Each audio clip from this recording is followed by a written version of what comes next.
बिहार में 5 सीटों पर, लोकसभा सीटों पर आज चुनाव हुए हैं और देश की 88 सीटों पर दूसरे चरण का चुनाव हुआ है। पहले चरण के चुनाव में जो वोटिंग प्रतिशत था बिहार का, उससे थोड़े से मायूस जरूर सभी लोग हुए थे, खासकर राजनीतिक पार्टियां, और इसे लेकर काफी कोशिश भी की गई तमाम राजनीतिक दलों की तरफ से और चुनाव आयोग की तरफ से कि लोग ज्यादा से ज्यादा अपने बूथों से निकलें और मतदान करें। आज दूसरे चरण के तहत वोटिंग हुई है और इसे संतोषजनक कहा जा सकता है। जो अभी तक आंकड़े हमारे पास पहुंचे लगभग 60% के आसपास है। अभी फाइनल आंकड़े नहीं आए हैं, लेकिन दूसरे चरण में इन 5 सीटों पर जो वोटिंग हुई है बिहार में, वो क्या इशारा करती है? क्या ये जो परसेंटेज बढ़ा है ये जागरूकता का असर है, या फिर यहाँ की जनता बदलाव चाहती है, या फिर अपने उसी कैंडिडेट को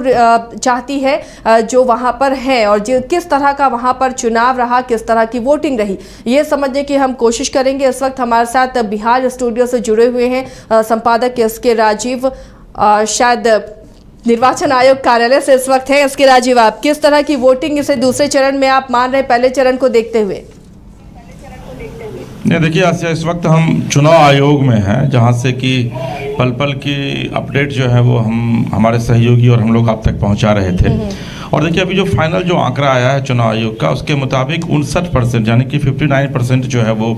वोटिंग हुई है। और अगर आप 2019 की बात करेंगे तो 2019 में यह आंकड़ा 62 के करीब था, यानी कि 3% वोट जो है वो इस बार कम पड़ा है। हालांकि अभी कटिहार, पूर्णिया और किशनगंज में, क्योंकि आपको ये पता है कि शाम 6 बजे के बाद वोटिंग नहीं होती है, लेकिन 6 बजे तक अगर कैंपस में जो जहां लोग वोट गिराते हैं मतदान केंद्र, वहां पर अगर लोग मौजूद रहते हैं तो फिर उतने लोगों की कम से कम वोटिंग करा दी जाती है। तो अभी जो चुनाव आयोग में जो पीसी हुई है और यहाँ पर जो कहा गया है उसके मुताबिक अभी कटिहार, पूर्णिया और किशनगंज में जो मतदान है वो कुछ मतदान केंद्रों पर चल रहा है। आपका जो सवाल है कि जो वोटिंग परसेंटेज को लेकर, तो देखिए बिहार में जो आज लड़ाई थी वो मतदान बनाम तापमान की लड़ाई थी, और मुझे लगता है कि एक बार फिर से तापमान जो है वो मतदान पर भारी पड़ा, क्योंकि 43 डिग्री टेम्परेचर जो है वो इस वक्त पूरे बिहार का है। और 43 डिग्री टेम्परेचर में कोई भी व्यक्ति जो है वो खड़ा नहीं हो सकता ज़्यादा देर तक धूप में। और राजधानी पटना में भी हम लोग यहाँ मौजूद, यहाँ भी काफ़ी गर्मी है, और दोपहर के वक्त में तो पूरी जो सड़कें हैं उस पर सन्नाटा छा जाता है। तो कहीं ना कहीं से तापमान बढ़ता तापमान जो है वो मतदान में निश्चित तौर पर बाधा बन रहा है। हालांकि सबके बावजूद 19 तारीख को जो वोटिंग हुई थी उसमें आप देखी होंगी कि नवादा में 9% वोट कम पड़ा था 2019 की तुलना में। ओवरऑल अगर आप बात करेंगे तो 7% वोटिंग जो है वो कम हुई थी। उसके बाद से चुनाव आयोग लगातार इसको लेकर के कोशिश करता रहा कि ज़्यादा से ज़्यादा जो है वो वोटिंग परसेंटेज बढ़े, और चुनाव आयोग उसमें बहुत हद तक सफल भी रहा। इवन कि देश के प्रधानमंत्री नरेंद्र मोदी, अमित शाह जैसे जो बड़े नेता हैं, उन लोगों ने भी विधिवत सार्वजनिक मंच से लोगों से यह अपील की कि भाई आप लोग पहले मतदान कीजिए फिर जलपान कीजिए, क्योंकि लोकतंत्र को अगर मजबूत बनाना है और अंतर्राष्ट्रीय स्तर पर अगर भारत को एक नई पहचान दिलानी है और मजबूत करना है और सशक्त बनाना है, तो आपका वोट जो है वो काफ़ी मायने रखता है। आप एक मजबूत और एक स्थिर सरकार को आप चुनिए, तो निश्चित तौर पर उसका भी, उस अपील का असर भी जो है वो कहीं ना कहीं से पड़ा है। लेकिन सबके बावजूद जो आप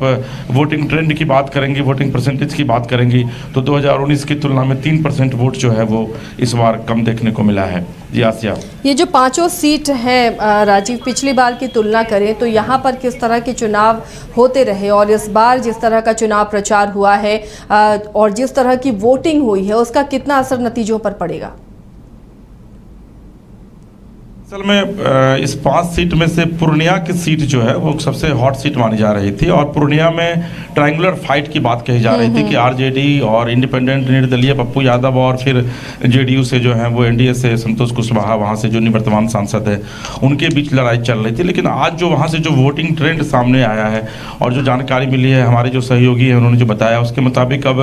पप्पू यादव बनाम एनडीए की लड़ाई है, यानी कि आरजेडी जो है वहाँ पर वो फाइट से लगभग बाहर हो चुकी है, और पप्पू यादव के विषय में यह कहा भी जा रहा है कि वो लगातार इस कोशिश में लगे हुए थे, खास करके लालू प्रसाद यादव और कांग्रेस को यह बताने की वो कोशिश कर रहे थे कि पप्पू यादव को टिकट न देकर उन लोगों ने बहुत बड़ी गलती की है। और आज जो वहाँ से जो जानकारी मिल रही है उसके मुताबिक पप्पू यादव अब सीधे तौर पर फाइट में आ गए हैं और लड़ाई जो है वो पप्पू यादव बनाम एनडीए के बीच, संतोष कुशवाहा के बीच है। वहीं दूसरी अगर आप कटिहार की बात करेंगी तो कटिहार में तो लालचंद्र गोस्वामी जो है वो भी निवर्तमान सांसद हैं। पिछली बार 2019 में वो 60,000 वोट से जो है वो चुनाव जीते थे और इस बार तारिक अनवर उनके साथ अपोजिशन में है कांग्रेस के, और चूंकि तारिक अनवर छठी बार चुनाव लड़ रहे हैं और तारिक अनवर ने इस बार मतदाताओं से यह अपील की चूंकि उनकी उम्र हो चुकी है और यह उनका आखिरी चुनाव है, लिहाजा उनको जो है वो इस बार कम से कम आखिरी बार लोकसभा जो है वो जनता जो है वो भेज दे। तो वहाँ भी लड़ाई जो है वो काफ़ी दिलचस्प हो गई है और चूंकि पिछली बार मात्र 60,000 से जो है वो विक्ट्री हुई थी दुलाल चंद्र गोस्वामी की। वहीं अगर आप किशनगंज की बात करें तो वहाँ पर AIM के जो प्रत्याशी हैं उनके बीच और जदयू के बीच में सीधी लड़ाई वहाँ पर हो गई है और कांग्रेस जो है वो फाइट से बाहर चली गई है, चूँकि वहाँ पर पहले अभी फिलहाल कांग्रेस के जो है वो निवर्तमान सांसद हैं अभी वहाँ से, लेकिन वहाँ पर जो ट्रायंगुलर फाइट की बात कही जा रही थी तो वहाँ पर आज जो जानकारी मिल रही है कि AIM जो है वो सीधे तौर पर अब JDU को वहाँ पर चुनौती दे रही है। तो लड़ाई जो है वो वहाँ भी अब NDA बनाम AIM के बीच हो गया है। वहीं दूसरी तरफ आप अगर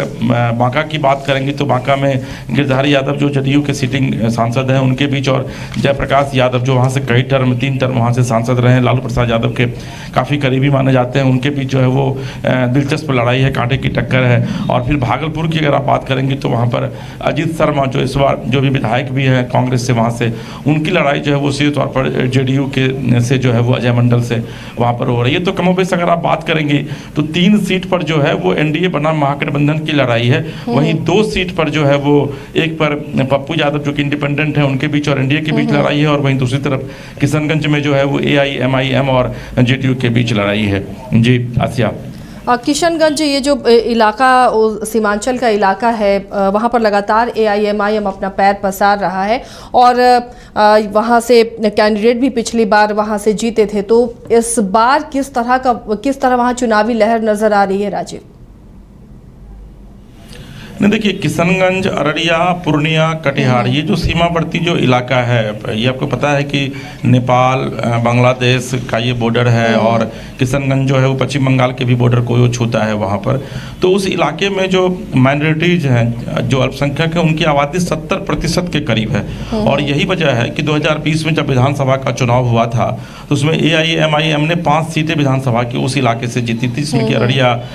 किशनगंज का जो है वो इलाका था और चिकन नेक के भी नाम से उस इलाके को जाना जाता है। तो वहाँ पर AIM जो है वो अपनी मजबूत दावेदारी, मजबूत भागीदारी, मजबूत उपस्थिति जो है वो दर्ज शुरू से करा रही है और इस बार जो अख्तरुल इमाम है जो कि AIM से एकमात्र विधायक हैं अभी फिलहाल, उन्होंने अपनी दावेदारी पेश की और वो वहाँ से चुनाव लड़ रहे हैं और वहाँ के वो सीटिंग MLA भी हैं AIM से। तो निश्चित तौर पर जो माइनॉरिटीज़ का जो वोट है वो अब कितना शिफ्ट किया है AIM की तरफ, ये तो जब 4 तारीख को रिजल्ट आएगा उसके बाद ही पता चल पाएगा। लेकिन इतना ये तय है कि वहाँ पर कांग्रेस जो है वो लड़ाई से बाहर हो गई है, क्योंकि जदयू जो है एक तरफ चुनाव लड़ रही है, NDA के जो उम्मीदवार हैं वो वहाँ से चुनाव लड़ रहे हैं, वो भी अल्पसंख्यक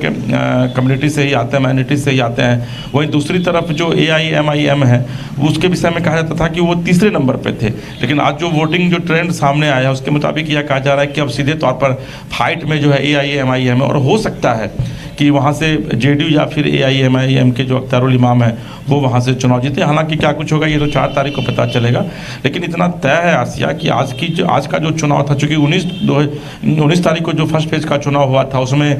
BJP के 2 उम्मीदवार थे, एक हमसे मांझी थे और एक चिराग पासवान की पार्टी से थे। लेकिन आज जो 5 सीट पर चुनाव हुआ है इस 5 सीट पर JDU के ही उम्मीदवार हैं, यानी कि JDU बनाम जो अन्य पार्टियाँ हैं उनके बीच में जो है वो सीधे तौर पर लड़ाई हो रही है। तो जो मुस्लिम जो माइनॉरिटी जो वोटर हैं उनका मिजाज निश्चित तौर पर JDU की तरफ है, चूँकि नीतीश कुमार जब सार्वजनिक सभा करते हैं, जब वो जाते हैं सभाओं में तो वो कहते हैं कि उन्होंने काफ़ी काम किया है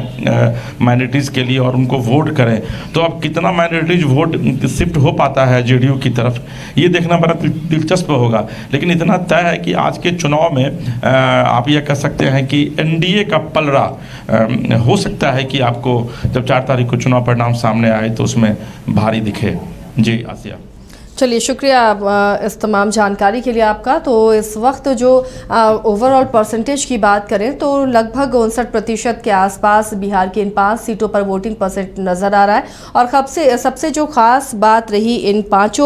लोकसभा सीटों में, वो एक पूर्णिया, जिस पर बहुत ज़्यादा विवाद रहा, जो हॉट सीट बनता हुआ नजर आया जब से राजद ने बीमा भारती को वहाँ से प्रत्याशी बनाया था। पप्पू यादव कांग्रेस चले गए इस उम्मीद में कि पूर्णिया से उन्हें टिकट मिलेगा, लेकिन राजद ने वहां से बीमा भारती को उम्मीदवार बना दिया। तब से ये फाइट चलती आ रही थी और इसमें ये देखना भी काफी दिलचस्प होगा कि अब इस फाइट में क्या पप्पू यादव जीत पाते हैं या फिर बीजेपी के कैंडिडेट यहां से बाजी मार लेते हैं, या राजद की बीमा भारती यहां से जनता का प्रतिनिधित्व करेंगी, क्योंकि बहुत जबरदस्त यहां की फाइट रही और पप्पू यादव के लिए भी आन बान शान का मामला रहा, क्योंकि उन्होंने बगावत करके इस सीट पर चुनाव लड़ा है। और अब यहाँ की जनता ने किस पर भरोसा किया है, ये 4 जून को पता चलेगा और कौन यहाँ से कैंडिडेट बनता है, क्योंकि लगातार इस सीट के लिए बार्गेनिंग होती रही, लेकिन राजद इस सीट पर झुकने को तैयार नहीं हुआ और आखिरकार पप्पू यादव ने यहाँ निर्दलीय ही पर्चा दाखिल कर दिया। और अब इन तीनों कैंडिडेट की किस्मत ईवीएम में कैद हो गई है। किसे जनता ने चुना है वो देखना भी काफी दिलचस्प होगा।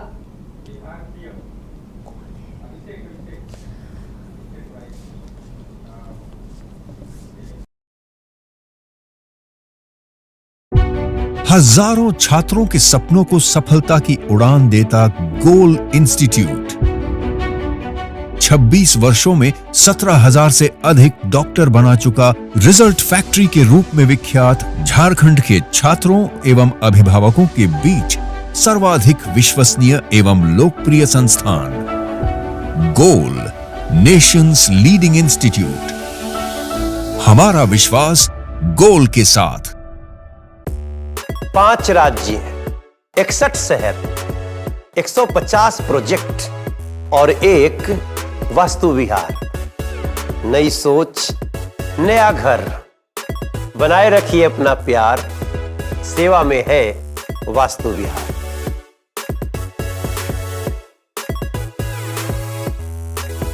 Elite institute. अगर आपके अंदर चाह है तो एलीट आपकी राह है। आईआईटी हो या मेडिकल, आप चाहते हैं अपने आप को उत्कृष्ट दिखाना, आप चाहते हैं खुद को एक आईआईटीएन के रूप में दिखना या मेडिकल के क्षेत्र में आगे बढ़ना, तो एलीट आपके लिए एक बहुत बड़ी ताकत के साथ आपके सामने है। आइए, खुलिए, बढ़िए, पहुंचिए। Elite institute.